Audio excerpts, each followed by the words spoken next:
ஓம் ஆதித்யாய நமக. வணக்கம். நான் ஜோதிடர் மகேஜி பேசுகிறேன். இதுவரை வெளிவராத உங்கள் நட்சத்திர அதிர்ஷ்டம். இப்ப இந்த பதிவுல நான் உங்கள் நட்சத்திர அதிர்ஷ்டம் இதுவரை வெளிவராத பல விஷயங்களை இதுல சொல்லியிருக்கேன். ஏன் அப்படின்னா, நிறைய பேர் இப்ப நட்சத்திர தாரைய பார்த்து எல்லாம் செய்யறாங்க. நட்சத்திர தாரைனா இப்ப ஜென்ம நட்சத்திரம், அதேபோல 2வது நட்சத்திரம், 3வது நட்சத்திரம், 4வது நட்சத்திரம், 5வது நட்சத்திரம், 6வது நட்சத்திரம், 7வது நட்சத்திரம், 8வது நட்சத்திரம், 9வது நட்சத்திரம். இதுல இந்த 9 வரையும் நான் இப்ப சொன்னதுல ஜென்ம நட்சத்திரங்கிறது 1வது, 10வது, 19வது. இதே போல 2வது நட்சத்திரம் அப்படிங்கிறது சம்பத்து தாரைன்னு சொல்லக்கூடியது. அது 2, 11, 20. இதுக்கடுத்து 3வது நட்சத்திரம் விபத்து தாரைம்பாங்க. இந்த நட்சத்திரங்கள் பார்த்தீங்கன்னா, உங்க ஜென்ம நட்சத்திரத்துக்கு 3வது நட்சத்திரம், 12வது நட்சத்திரம், 21வது நட்சத்திரம். இதுக்கடுத்து 4வது நட்சத்திரம் சேமத்தாரைம்பாங்க. அது என்னன்னா, 4வது நட்சத்திரம், 13வது நட்சத்திரம், 22வது நட்சத்திரம். இதுக்கடுத்து 5வது நட்சத்திரம். இத பிரத்யேக தாரை அப்படின்னு சொல்லுவாங்க. இது 5வது நட்சத்திரம், 14வது நட்சத்திரம், 23வது நட்சத்திரம். இதுக்கடுத்து 6வது நட்சத்திரம் சாதக தாரை, சாதக நட்சத்திரம்பாங்க. இது 6வது நட்சத்திரம், 15வது நட்சத்திரம், 24வது நட்சத்திரம். இதுக்கடுத்து 7வது நட்சத்திரம். இத வதைத்தாரை அப்படிம்பாங்க. இது 7வது நட்சத்திரம். உங்க ஜென்ம நட்சத்திரத்துக்கு 7வது நட்சத்திரம். அதுக்கடுத்து உங்க ஜென்ம நட்சத்திரத்துக்கு 16வது நட்சத்திரம். அதுக்கடுத்து ஜென்ம நட்சத்திரத்துக்கு 25வது நட்சத்திரம். இதுக்கு அடுத்து 8வது நட்சத்திரம்பாங்க. இந்த 8வது நட்சத்திரம்னு பார்த்தீங்கன்னா, மைத்திரத்தாரை. இது 8வது நட்சத்திரம், 17வது நட்சத்திரம். இதுக்கடுத்து 26வது நட்சத்திரம். அடுத்து 9வது நட்சத்திரம் அதிமைத்திரத்தாரைம்பாங்க. 9வது நட்சத்திரம், 18வது நட்சத்திரம், 27வது நட்சத்திரம். இதுல நான் இதுவரையும் சொல்லாத விஷயங்கள அப்படின்னு சொல்றது காரணம் என்னன்னா, இப்ப ஜென்மத்தாரைன்னு எடுத்தீங்கன்னா, உங்க பிறந்த நட்சத்திரம் என்ன நட்சத்திரமோ அதுல இருந்து 1வது நட்சத்திரம், 19வது நட்சத்திரம் எது வருதோ அந்த நேரத்துல சுப காரியம் நடக்கும், அசுப காரியமும் நடக்கும். உங்களுக்கு ஒரு குழப்பமான ஒரு சூழ்நிலை இருக்கும். எப்பவுமே உங்க ஜென்ம நட்சத்திரம். இதுல 2வது நட்சத்திரம் சம்பத்து தாரைங்கிறது பணம் வரும். எதிர்பார்க்கிற பணம் வரும், லாபம் வரும். நல்ல காரியங்கள்லாம் நீங்க செய்யலாம் சம்பத்து தாரையில. இதுக்கடுத்து பார்த்தீங்கன்னா, விபத்து தாரைன்னு சொல்லுவாங்க. 3வது நட்சத்திரம், 12வது நட்சத்திரம், 21வது நட்சத்திரம். இதுல நல்ல காரியத்தெல்லாம் நம்ம தவிர்க்கணும். இந்த விபத்து தாரைன்னு சொல்லக்கூடிய 3, 12, 21 நட்சத்திரத்துல நல்ல காரியத்த தடுக்கணும். சில பேருக்கு சின்ன சின்ன காயம்லாம் அடிபடும். கையில அடிபடுறது, கால்ல அடிபடுறதெல்லாம் நடக்கும். எதிர்பாராத சில விஷயங்கள் நடந்துரும். அதுதான் விபத்து தாரைங்கிறது. இதுக்கு அடுத்து 4வது நட்சத்திரம் சேமத்தாரை அப்படிங்கிறோம். 4, 13, 22. இது அதிக நன்மை தரக்கூடிய நட்சத்திரம். விசேஷ காரியம்லாம் நடத்துறது, நல்ல காரியங்கள்லாம் நீங்க செய்யணும்னு நினைச்சா அந்த நேரத்துல செய்யலாம். அதுக்கடுத்து பிரத்யேக நட்சத்திரம் நம்ம சொல்றோம். அது 5வது நட்சத்திரம். 5, 14, 23. இந்த நட்சத்திரம் வரும்போது நீங்க வீணா அலையிற மாரி இருக்கும். அதிக தடை வரும், மனக்குழப்பம் வரும். இந்த நட்சத்திரத்துல ரொம்ப கஷ்டங்கள் தான் அதிகம் இருக்கும். ஆ அதனால இந்த நட்சத்திரத்த தவிர்க்கிறது நல்லது. இதுக்கடுத்து சாதகமான நட்சத்திரம் அப்டின்னா, புது முயற்சிகள்லாம் செய்றது. நல்ல நாளு, சாதனை படைக்கிறது, உங்களுக்கு நெறைய இந்த பரிகாரம் செய்றது, ம சில பேர் உடம்பு சரியில்லாம இருக்கிறவங்க மருந்து அன்னைக்கு சாப்பிடுறது. இதெல்லாம் இந்த 6வது நட்சத்திரம் சாதக தாரையா வரும்போது 6வது நட்சத்திரம் உங்க ஜென்ம நட்சத்திரத்துக்கு 15வது நட்சத்திரம், 24வது நட்சத்திரம் வரும்போது செய்யும்போது உங்களுக்கு ரொம்ப பலன் தரும், சக்சஸ் கொடுக்கும். இதுக்கு அடுத்து வதைத்தாரைன்னு சொல்லக்கூடிய அந்த 7வது நட்சத்திரம் எப்படின்னா, அந்த நாள ரொம்ப தவிர்க்கணும். அதிக இழப்புகள் வரும். ரொம்ப கஷ்டங்கள். அ எந்த காரியமும் சரியா நடக்காம போகும். எதிர்பார்க்கிற காரியம் எல்லாம் வந்து த தாமதமாகும். அந்த மாரி இருக்கும். கஷ்டமா இருக்கும். அந்த 7வது நட்சத்திரம். 8வது நட்சத்திரம் வந்து மைத்திரத்தாரைம்பாங்க. ரொம்ப சக்சஸ் குடுக்கும். புது முயற்சிலாம் செய்யலாம். அதே மாரி அசையும் சொத்து, அசையாத சொத்து, வீடு, வாகனம் வாங்குறது.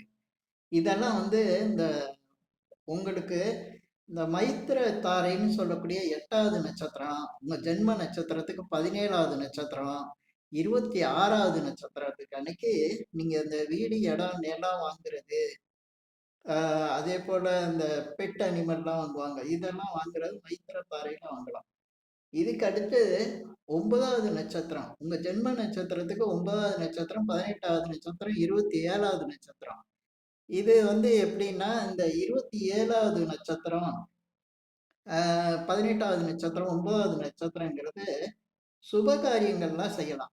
நல்ல வீடு வாங்கலாம், வாகனம் வாங்குறது, நிலம் வாங்குறது, சொத்துக்கள் சம்மந்தமா பேசுறது, இதெல்லாம் வந்து இந்த அதிமைத்திரத்தாரைன்னு சொல்லக்கூடிய 9வது நட்சத்திரம். 9வது நட்சத்திரம், 18வது நட்சத்திரம், 27வது நட்சத்திரம் வரும்போது நீங்க செய்யலாம்.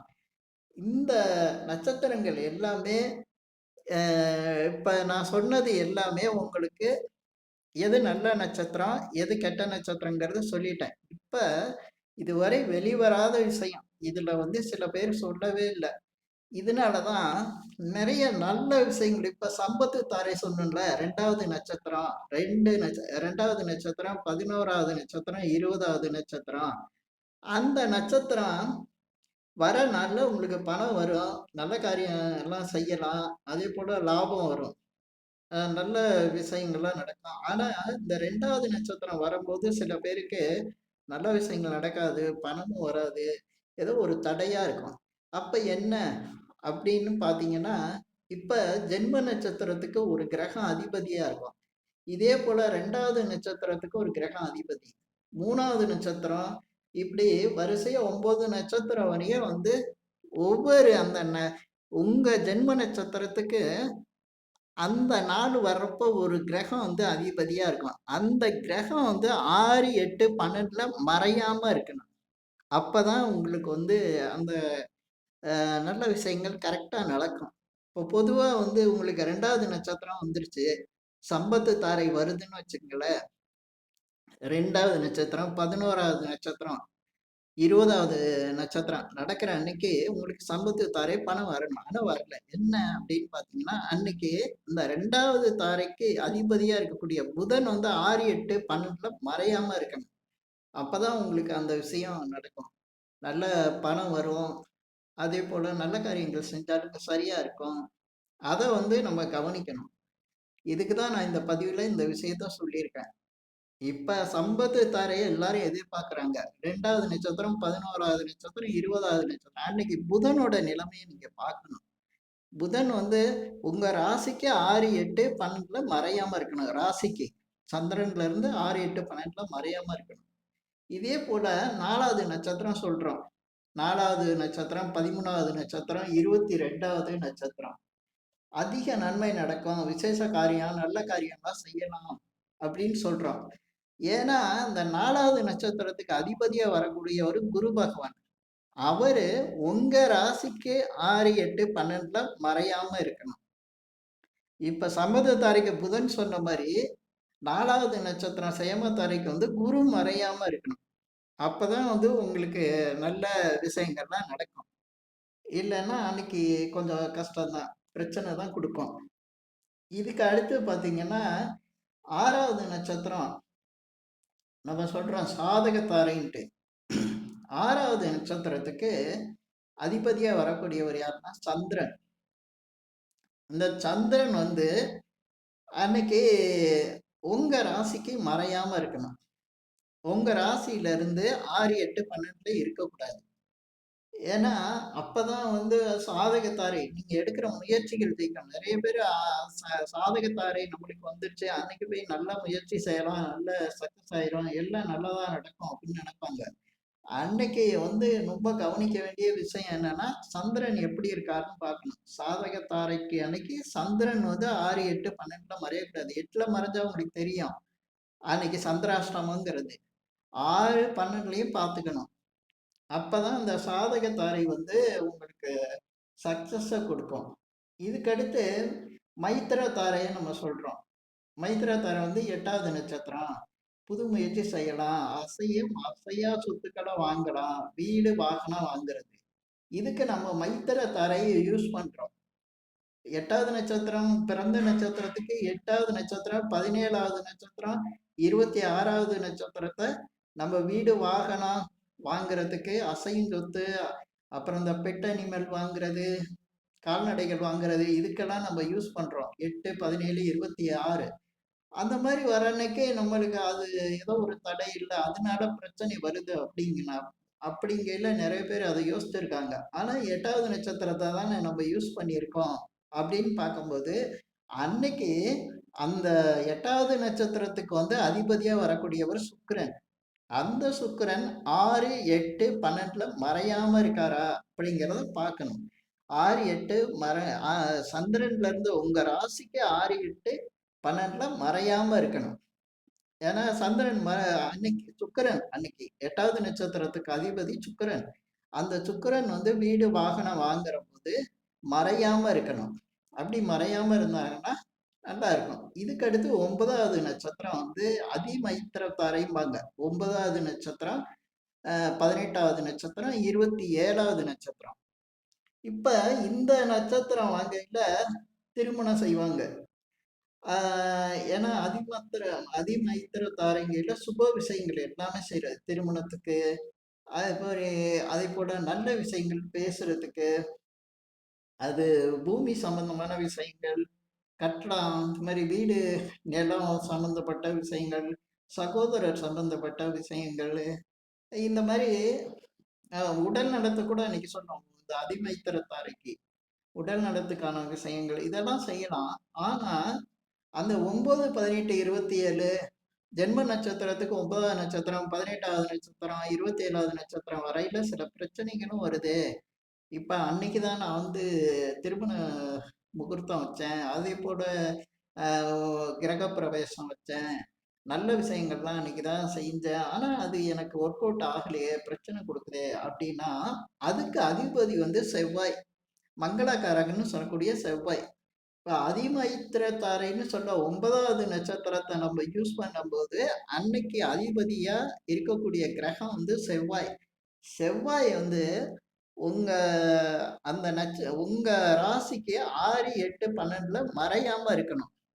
இத வந்து ரொம்ப கவனத்துல நீங்க வச்சுக்கணும்.